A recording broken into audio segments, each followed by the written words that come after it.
sirni barri itti darbe warraaqsan malee akka beebsan hin furamu. Impaayerri Itoophiyaa jeeqama keessa waan jiruuf raafamaa jira. Jeeqama keessa baasuuf salphaatti gara sirna haaraa tokkotti ceesisuuf falli soqamuutu irra jira. Kana malee hubbaatiin dhummi isaa wayyabaaf dhinsaa ta'us akkuma jalqaba isaa balaafamaa ta'a.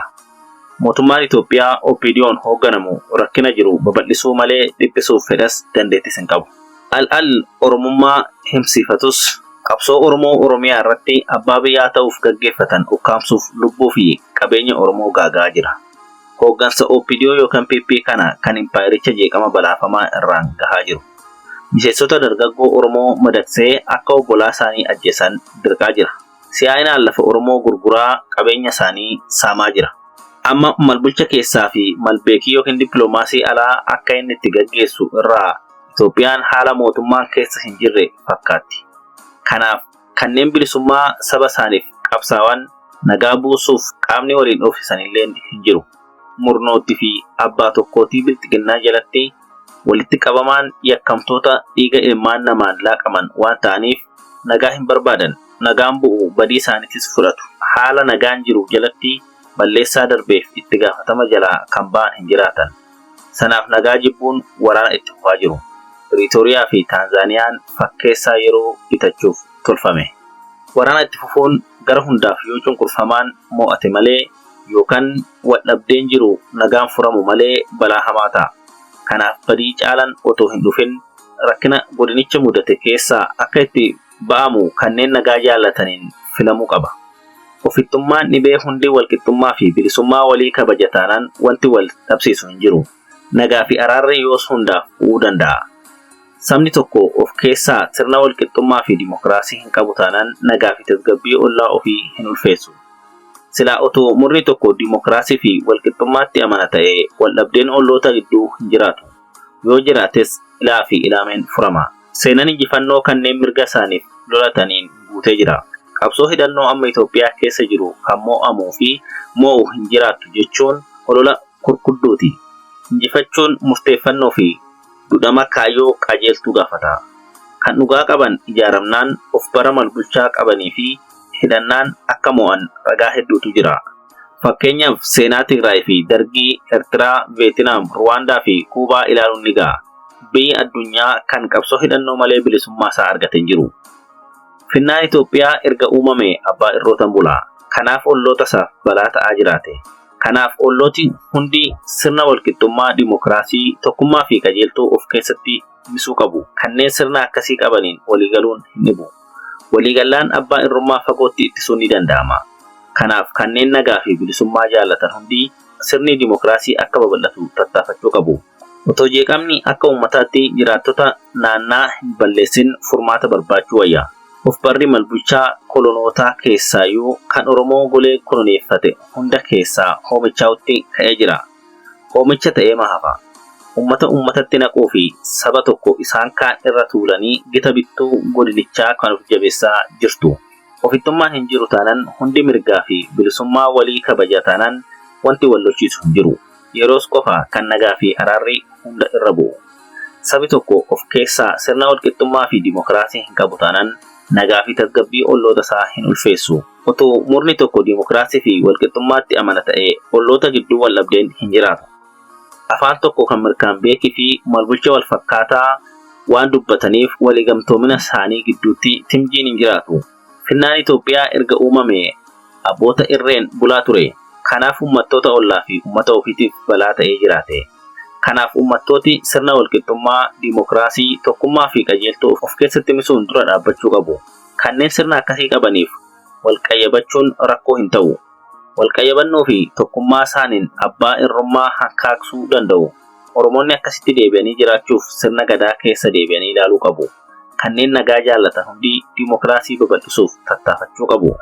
Jaalannus jibbinus uummattoonni naannaa kana jiran bara baraan wal bira jiraachuuf uumaman. Wanti goonu hundi sana sammuu keessaa kan qabu ta'utu irra jira. Dhaloota si'anaa gidduu baqaqaa uumuun misa namoomaa egeree hin gargaaru. Tokko kan biraa balleessuu yookaan ofitti baqsuuf yaalus hanga yoonaa hin dandeenye. Oromoon mirga abbaa biyyummaa biyya ofii irratti dhaban deebifachuuf qabsaa'u malee biyya biraatti hin ceene. sanammoo qabsoon nagaa dinnaan qabsoo hidhannoo eegalan. Haala uummattooti godinichaa dhukkuba beela namni uumen dararama irra ga'eetiin rakkina dabaluun namummaa dhabuudha.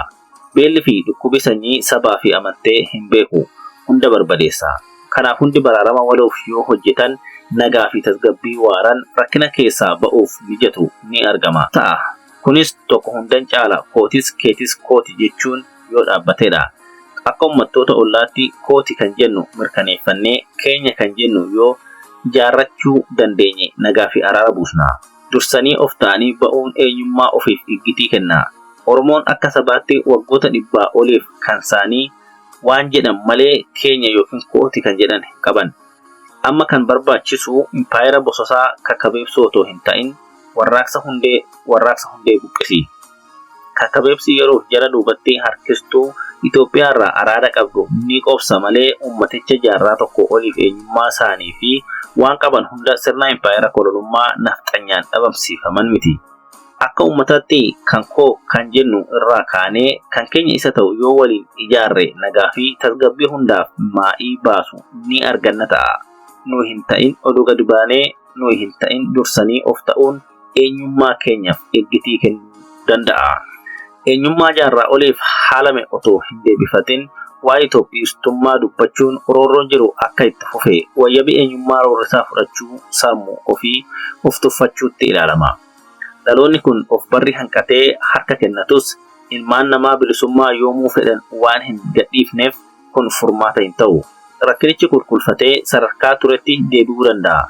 Hariiroo eegareefis nagaa waaraa hin fidu. Kanaaf kan barbaachisu impaayera bosose koloneeffataa kakkabeebsanii wayyeessuu otoo hin ta'in warraaqsa hundee buqqis gaggeessudha. Wayyeessan gaafii duubatti harkistoota araada Itoophiyummaa qaban ni quubsa ta'a malee uummattoota eenyummaa fi waan qaban hundaa kolonummaan mulqeen miti. Maddi jeeqama nagaa fi tasgabbii Itoophiyaa keessa jiru akka biyyi mootii fi impaayerri Itoophiyaa itti ijaaramani.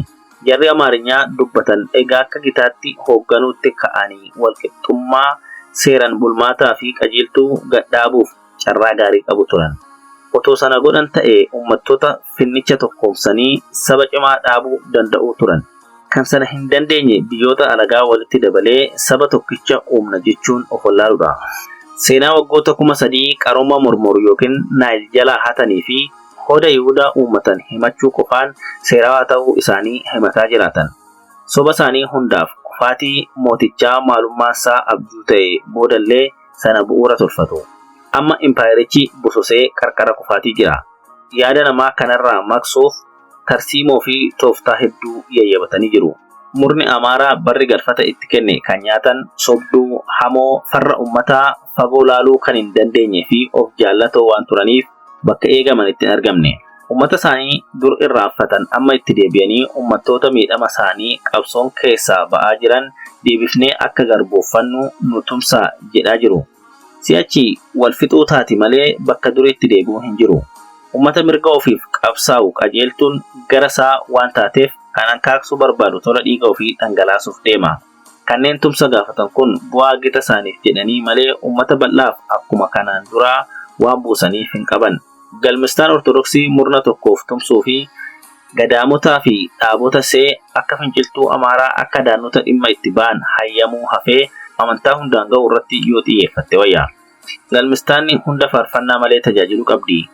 Hiree galmistaanaa kan murna Amaaratti hidhuun ergama bakka hallee galmistaanichi qabu laga tokkotti daanga'u ta'a. Kan dhimma godhatan olaantummaa gita isaanii isa qabeenyaa fi humna isaanii tola saamuu gargaarini. Kanaafis deeggarsaa fi jajjabeessa galmistaana Ortodoksii qabu. Galmistaanicha bakkallee ta'uu dhorkanii hiree isaaniif kan galmistaana Ortodoksii walxaxaa taasisan. Duraan Amaarinyaa kan dubbachuu jalqaban kan argaman uummattoota biyya mootii Habashaa jiraatan kanneen afaan aadaa fi seenaa adda addaa qaban irra ture. Moototi isaanii uummattoota biyyichaa keessaa ba'an ciiga'anii qaccee adda ta'e garba gamaa himatu turan.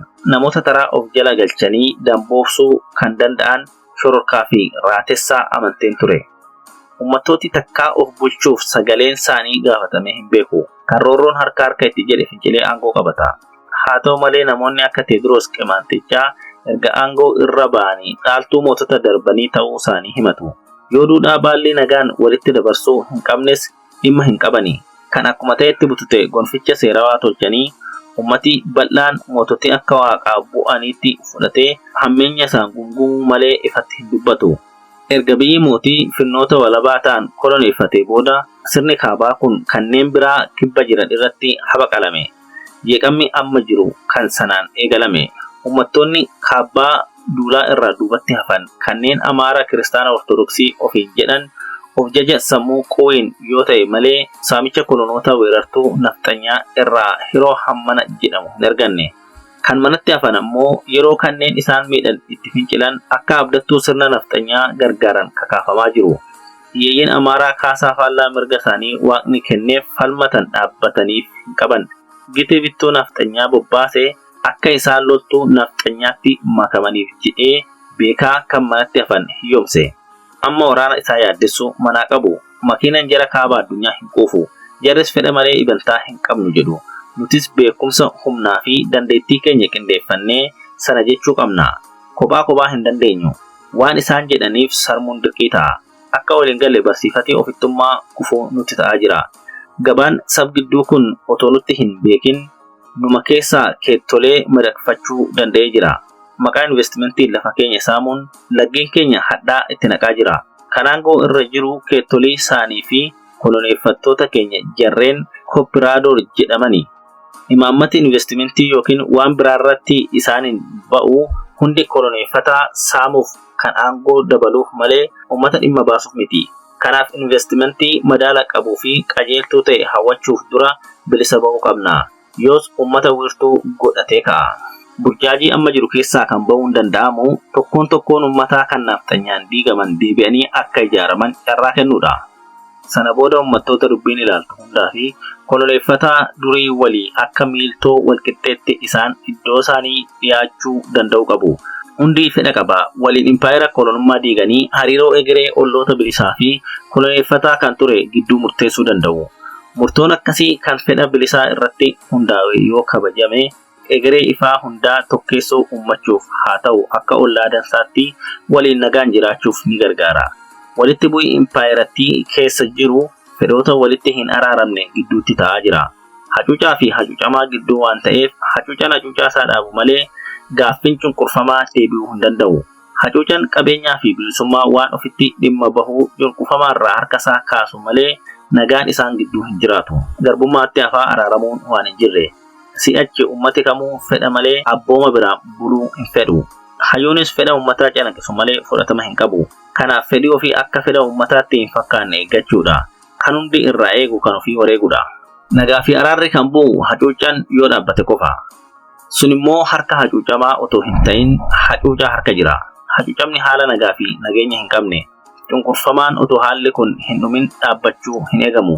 Kana jechuun garbummaan otoo jiranii araarri hin jiru jechuudha. Hamajaajiin Oromoo manatti dhufee golgoleesse malee Oromoon eenyuttuu daangaa hin dabarre. Nyaaphii uummata otoo hin ta'in sirna impaayeraa koloneeffataati. To resolve the problem, the system must be dismantled. Sirnichi diigamu malee falli hin jiru. Kan sirna hacuucaa bira dhaabbate haadhoo ofii yoo ta'ellee diinatti ramadama malee akka lola obbolaa gidduutti ilaalamu. Fedhaa fi ulfina uummata ofii dhiisee garaasaa filatee jira. Harka firaatti du'u gumaa hin qabu. Kanaaf kan gama dhaabbatan ulfinaan du'uu feenan yeroon qeetti dacha'uudha. Lolli Oromoo fi impaayera nafxanyaa gidduu jiru lola koloneeffatamaa fi koloneeffataa gidduu jiru malee kan uummattoota tokko gidduu jiru miti. Lola walabummaa fi bilisummaaf godhamu malee qabsoo aangoo barcuma tokkoof gaggeeffamu miti. Lolli murnoota kaabaa fi mootummaa wiirtuu waliin tolfamu qabsoo aangoo barcuma tokkoof tolfamutti hiramuu danda'a. Bulchaa impaayerichaatti harka wal jijjiiraa waan jiranii fi kaayyoon adda waan hin taaneef rakkoo hin qabani. Rakkinni isaanii kanneen aangoo irra jiran waliin yoo ta'u otoo bu'uura isaa hin jijjiirin bakka bu'uu yookiin masaraan kan isaanii ta'uu beekamuu fedhu. Sana taanaan rakkinni malbulchaa diinagdee fi hawaasomaan qaban hundi furmaata argata jedhanii yaadu. Sirni impaayeraa kun nugusoota isa dhumaan dhaabbachuutu irra ture. Dargiin labsa lafaatiin dugda gita abbaa lafootaa fi sirna nafxanyaa kutuyyuu handhuura koloneeffataa waliin qabu hin kunne. Kanaaf gaafii kolonummaa haquu nugusicha kuffise hin deebisne. wayyaaneen sanan deebisa jedhee heera saboota sabaawotaa fi uummattoota mirga hiree ofii murteeffachuu beeku labse. Kun Erbaala irratti sirna darbeen kan gargar kutu fakkaatee ture. Garuu caasaan impaayeraa hin diigamne. Aangoon malbulcha inni dhugaa humna kaabaa harkatti hafe. Mootummaa waalta irraa federeeshinichatti jijjiire jedhus shaakalaan kan jijjiirame hin jiru. Oromoon Amaarinyaa dubbatu bakka bu'us caasaan impaayeraa waan hin jijjiiramneef caalattuu hammaataa deeme. Kanaaf sirnicha kakkabeebsanii wayyeessuun rakkina jiru hin furre jechuudha. Seera ala ajjeesuun, hidhuun, ukkaamsanii balleessuun, beelaa fi dhukkubbii fi biyyaa ari'amuun itti hammaataa dhufe. Kanaaf furmaanni rakkina uummattoota koloneeffatamanii turanii warraaqsa qofaan furamuu danda'a kan jedhamu. Waliigalteen gara sirna haaraa tokkotti ce'uun hin danda'amu taanaan sirnichi kana caalaa deemuu waan hin dandeenyeef ni burkutaawa. Oromoon humna namaa fi qabeenya guddaa, muuxannoo lolaa guddaa qabu kan xinnoo isaan hanqatu, hidhannoo of baraa turuyyuu amma sanaa kan guuttatan fakkaatu. Si'achi Oromoo keessa kan alagaa fi keettoo isaaniif qoommatu ishee cun'uura qofa. Kanaaf otoo abjuu hin dhugoomne sirna yeroon itti darbe deebisanii kabeebsuuf balleessaa caalan lubbuu fi qabeenya irra hin ga'in waliigaltee uumuun hundaaf aanjaa qaba. Oromoon jiraattota Afrikaa jalqabaa keessaa tokko, seenaa, aadaa, jireenya dinagdee of danda'ee fi afaan ofii kan qabudha. Danuu seenaan saba qaroomaan isa hin caalle Itoophiyaa jalatti kufuun dhugaa kana hin jijjiiru. Haalli sobaan uumame dhugaatti deebi'uuf warraaqsa hundee buqqisee malee kakkabeebsanii wayyeessuun qajeeltoon hin argamu. Oromiyaan haa jiraattu.